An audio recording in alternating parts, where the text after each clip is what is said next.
This morning I canceled a $2,000 payment, not out of anger, not out of pride, but because after months of carrying an entire project on my back, my boss looked me in the eye and said, "We weren't expecting you at the meeting."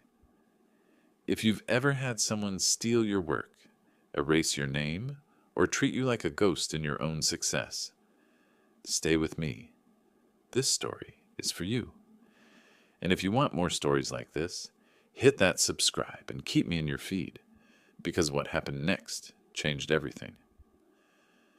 I wasn't the guy who made the speeches. I wasn't the face of the company. I was the one who kept things from falling apart. The notes, the integrations, the unglamorous work of translating jargon into results. Think of me as the invisible hand that carried coffee in one palm and million-dollar contracts in the other. That's not exaggeration. The contract I'm about to tell you about was worth $2 million. It started the way big deals usually start, with doubt. The client wasn't sure if our platform could handle their volume. They wanted demos, proofs, endless documents signed and re-signed. Every time they hesitated, I was there, building one more bridge, one more proof of concept. By the time they signed, the entire framework of trust rested on my late nights, my emails at 3 a.m., and my endless patience. And yet, once the ink dried, my boss, let's call him Daniel, started circling like a shark. He had that particular smile you only see on people who've made a career of repackaging someone else's effort as their own. The kind of smile that says, "Nice work. Now, step aside." At first, it was small things.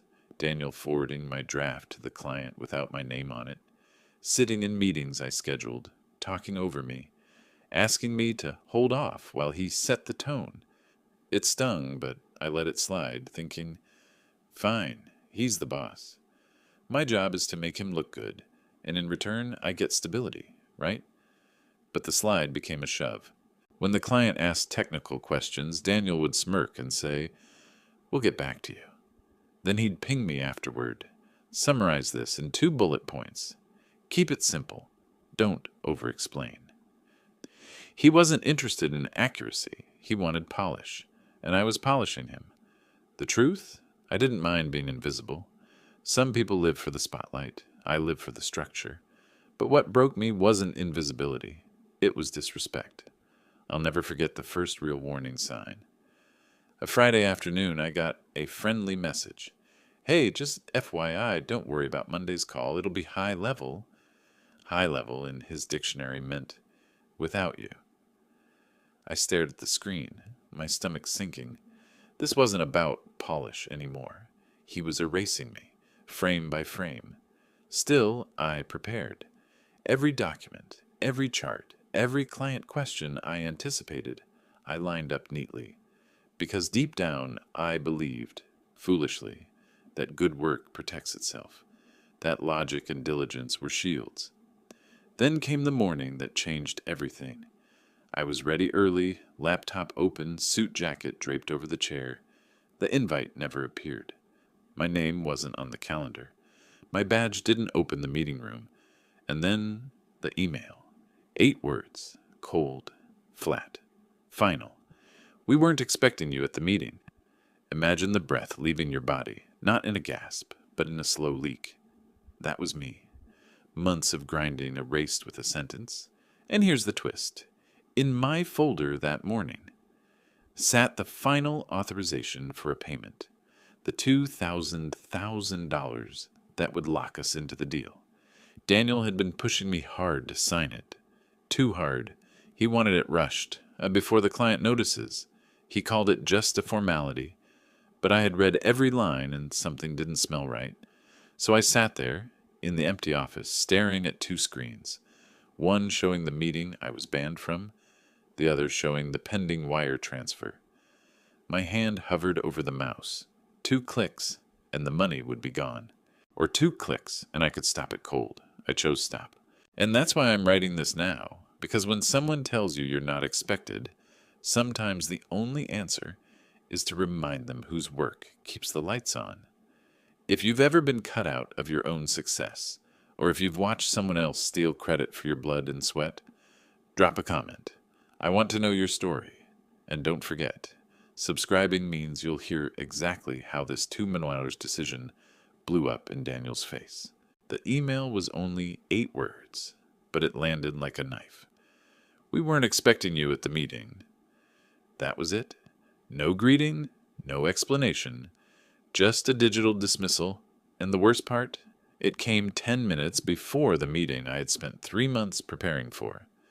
If you've ever been blindsided like that, you know the feeling, the hot flush of shame, the disbelief, the urge to double-check the calendar, because surely this has to be a mistake.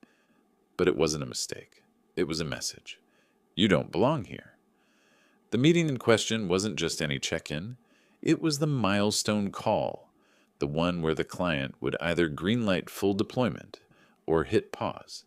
The call where every dollar, every sleepless night, every carefully written email would finally pay off. And I wasn't even allowed in the room. I could see the glass-walled conference space from my desk, my slides, my graphs, my carefully structured Q&A packets. All in front of Daniel, he leaned forward in his chair, smiling that politician's smile as if he had written every line. I couldn't hear the words, but I knew the script. It was mine. The humiliation burned, but something else cut deeper. On my second monitor, I had the final invoice open. It was supposed to represent success, the $2,000 contract payment, broken into neat columns and bulletproof legalese. But buried in the line items, I spotted something that hadn't been there before. Line 47.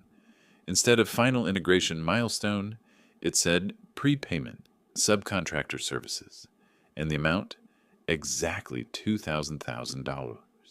No breakdown, no acceptance criteria, no delivery schedule. Just a vague placeholder that looked more like a money grab than a milestone. I scrolled back through the version history. The change had been slipped in late at night after business hours from Daniel's account. My stomach tightened. This wasn't just shady.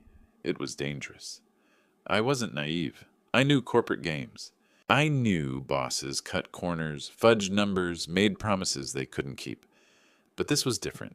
This wasn't creative reporting. This was attempting to move $2,000 out the door on terms that didn't exist. And guess who was the final authorizer? Me. The CFO had delegated the last click to me, a formality meant to speed things up. At the time, it felt like trust. Now it felt like a trap. Because once I hit approve, the money would leave our account. No clawbacks, no questions. And if the client noticed the discrepancy, which they absolutely would, who would take the fall? Not Daniel. He had the charisma, the excuses, the plausible deniability. He'd shrug and say, "Our project manager must have misread the contract." My name was the one tied to the payment, my signature, my login. I sat frozen at my desk, eyes darting between the conference room and the invoice.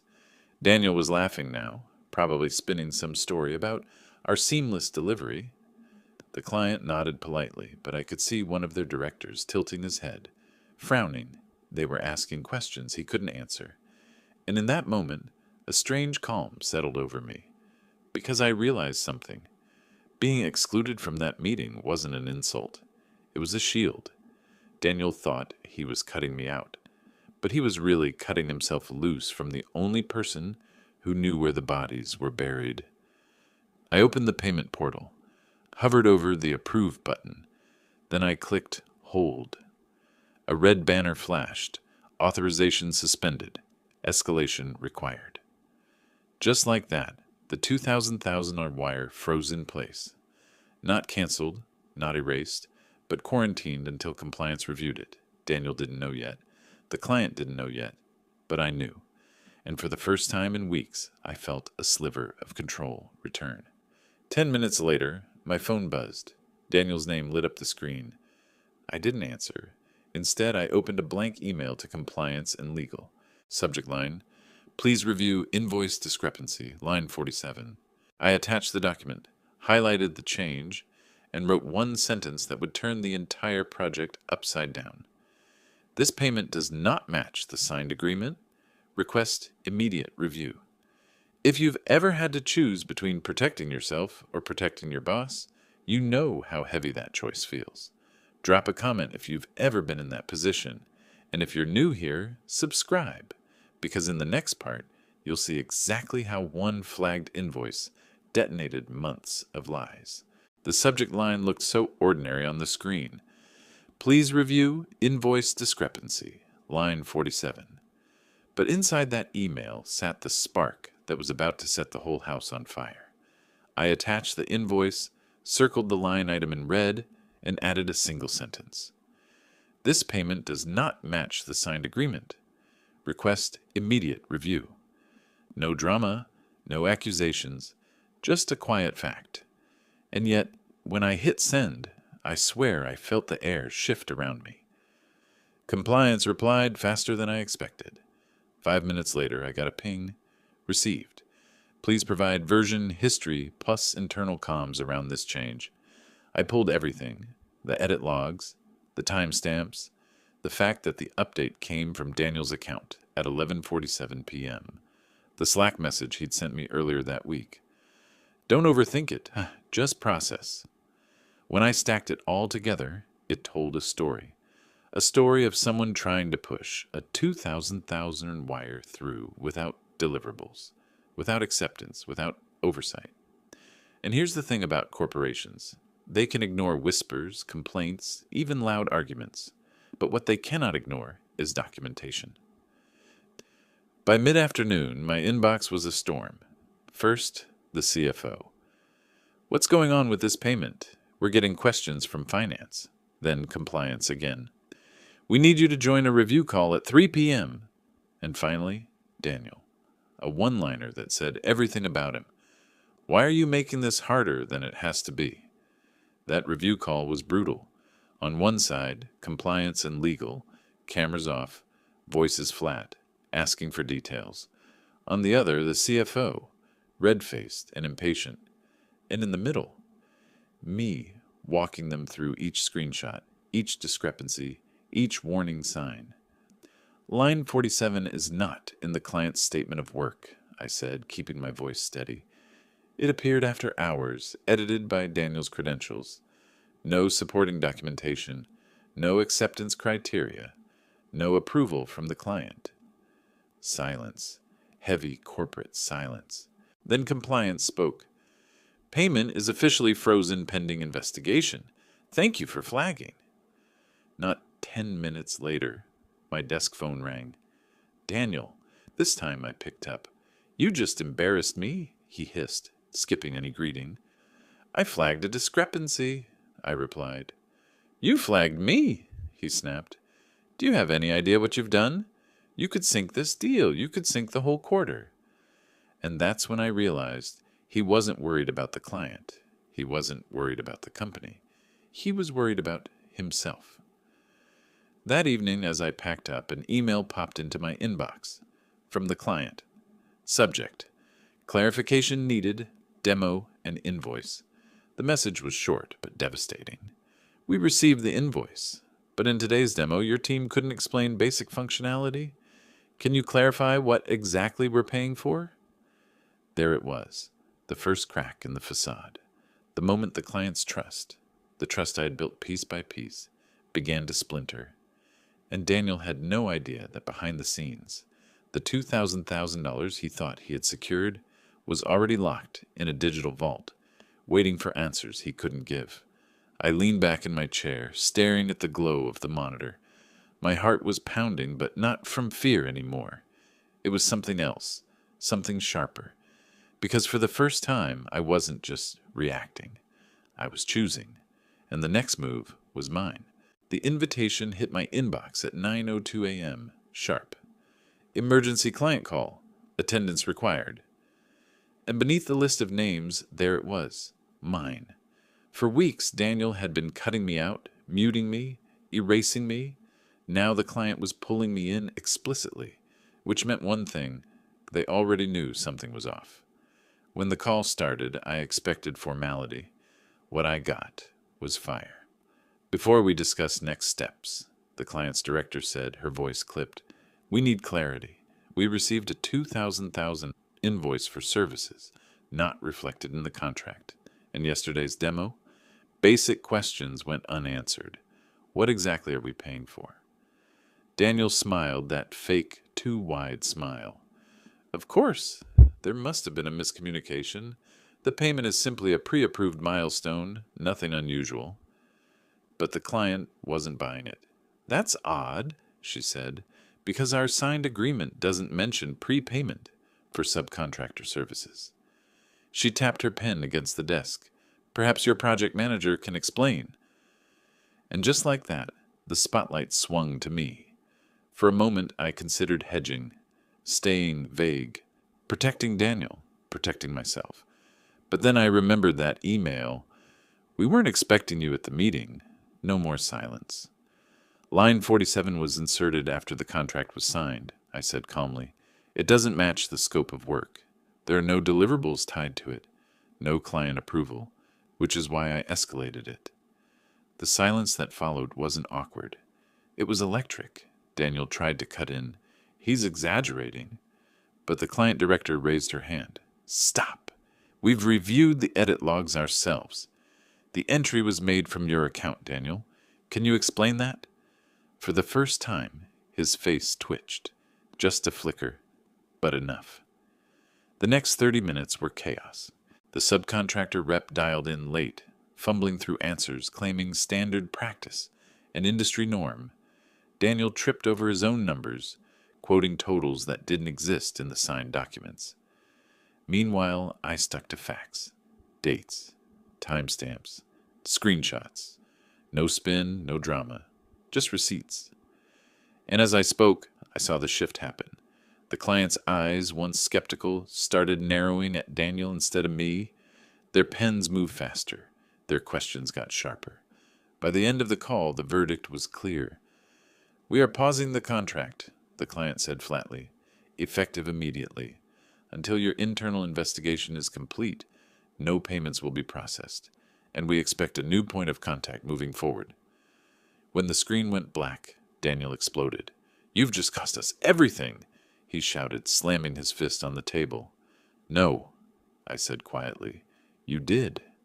He glared at me, shaking with rage, but there was nothing left to say. The logs, the invoices, the client's reaction, it was all bigger than him now, and he knew it. That night, I walked home under the weight of it all, the adrenaline, the fear, the strange satisfaction. My career might have just detonated, or maybe I'd finally stopped letting someone else use my hands to pull their strings. All I knew was this: the $2,000 wasn't gone. It was still frozen, still waiting, and so was I. The fallout didn't take weeks. It hit in days. On Monday morning, HR sent out a bland, 2-sentence memo. "Effective immediately, Daniel will be taking an indefinite leave of absence. Interim reporting structure to follow." Translated from corporate speak, he was suspended. No access to financial systems, no authority over the client account. His bonus, frozen. His laptop, collected. I sat at my desk, staring at the email, feeling a strange mix of relief and disbelief. For months he had strutted through the halls untouchable. Now he was just gone. Compliance's report was damning. They found duplicate invoices, padded line items, and emails where Daniel had pressured the subcontractor to simplify the wording so finance wouldn't get lost in the details. Simplify in this case meant strip away accountability. Worse, they uncovered a connection no one had seen before. The subcontractor's Shell, LLC, shared a mailing address with another entity tied to Daniel's consulting work on the side. Not illegal on its own, but in context, a glaring conflict of interest. The CFO read the summary aloud in a closed meeting. Attempted misrepresentation of scope, unjustified prepayment request, breach of procurement policy. His voice was clipped, but I saw the vein in his temple pulsing. He was furious. Meanwhile, the client wasn't quiet. They sent a formal letter. "We will continue the relationship only under revised conditions. Payment is contingent upon clear deliverables. We require a new primary contact. And then, almost as an afterthought, they added, "We appreciate the transparency demonstrated by your project manager. Without it, our trust would have been permanently damaged." My name wasn't in the letter, but everyone in that room knew who they meant. Daniel called me that night. I almost didn't answer. Curiosity won. "Do you feel proud of yourself?" he snapped the second I picked up. I didn't respond. "You think you're the hero here? You think they'll reward you? No, you just painted a target on your back. They'll cut you out next quarter when the heat dies down. And when they do, don't come crawling to me." For once, his words didn't sting. They sounded small, empty, like a man clinging to whatever scraps of power he thought he had left. "I didn't do this to hurt you," I said evenly. "I did it to protect myself and the company." "Bullshit," he spat and hung up. The next morning, the CFO stopped by my desk. Not something he ever did. "Listen," he said quietly, "you saved us from making a $2 mistake. I should have caught it earlier, and for that, I owe you an apology." He paused. "Don't think it went unnoticed." He left before I could answer. But that one sentence, "don't think it went unnoticed," carried more weight than any performance review I'd ever had. And yet, the strangest part wasn't Daniel's downfall or the company's sudden respect. It was the email I got later that week from the client's COO. Subject line, "Future opportunities." Inside, just one line. "If you ever consider moving client side, let us know. We could use someone with your eye for detail. If you've ever watched karma roll over someone in real time, you know the feeling. The mix of satisfaction, shock, and the quiet knowledge that you didn't have to lift a sword. You just had to stop holding their shield. And yet the story wasn't over, because the final chapter wasn't about Daniel. It was about me. I walked into the building the next Monday and felt it instantly. The shift. No Daniel, no sideways glances, no whispered doubts about whether I belonged in the room. For the first time in months, the weight pressing down on my shoulders wasn't someone else's shadow. HR had finished their review. Daniel was officially gone. Not a suspension, not a leave. Termination, his access revoked, his title erased from the org chart like it had never been there. The subcontractor, blacklisted. Their invoices flagged, their contracts canceled, their emails rerouted to legal. What once looked like a trusted partner was now a case file, and the $2,000 still sitting exactly where it should be. Untouched, waiting, protected. But here's the twist no one saw coming. The client didn't just keep the contract alive. They changed it. Instead of going through a middleman, they demanded direct oversight. They asked for transparency, milestone-based payments, and, most surprising of all, they asked for me. Not Daniel, not anyone else. Me. I became the primary contact, the one on every call, the name attached to every deliverable. And when the COO followed up on that email about future opportunities, I realized something important. I had options now. I wasn't stuck playing defense anymore. The night I signed my revised responsibilities, I sat at my desk long after everyone else had left. The office was quiet, just the hum of the air conditioner and the glow of my screen. I thought about that moment. Daniel's email. "We weren't expecting you at the meeting." Back then it felt like rejection, humiliation, proof that I didn't matter. But now, looking at the new contract with my name on it, I saw it differently. That email was the spark, the push I needed to stop letting someone else define my worth. And here's the truth I want to leave you with. I didn't cancel that $2,000 payment out of revenge. I didn't freeze it to watch anyone burn.